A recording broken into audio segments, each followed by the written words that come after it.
The photoelectric effect is a process in which electrons are removed from a metal surface and links highly to the development of our understanding of light.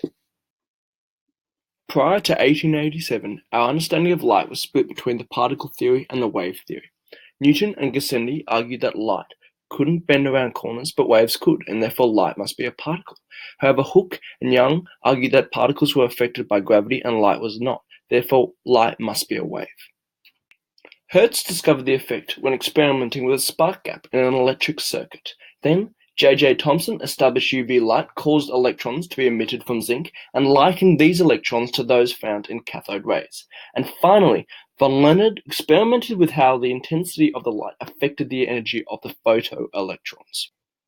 As well as first observing the photoelectric effect, Hertz contributed to our understanding of this process by predicting the existence of waves moving at the speed of light and developing research on Maxwell's theory of electromagnetism, eventually contributing to our understanding of light. In 1899, Thomson showed that UV light produced more photoelectrons than visible light. Von Leonard then developed this research by showing the relationship between the intensity of light, the frequency of light, the photoelectrons produced, and the rate at which they traveled. Using UV light, Thomson found out that high-frequency light produced more photoelectrons from the surface of the metal than visible light.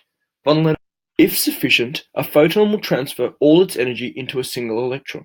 A portion will release the electron from its band, and the rest will affect its speed. According to classical physics, electrons should take considerable time to gain enough energy to be released from the surface of the metal plate. Number 1. Electrons are released as the radiation hits the metal surface. Number 2. There is a cutoff frequency under which no light can affect the electrons. Number 3. If the light causes the emission of photoelectrons, increasing the intensity increases the rate of emission. And number 4. The energy of the photoelectrons is dependent upon the light's frequency.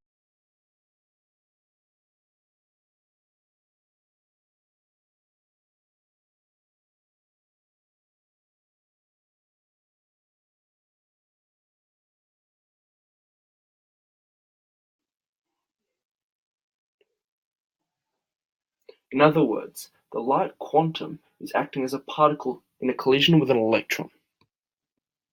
The electrons that reach the opposite electrode create a small current, and the potential difference necessary to oppose this current is called the stopping voltage.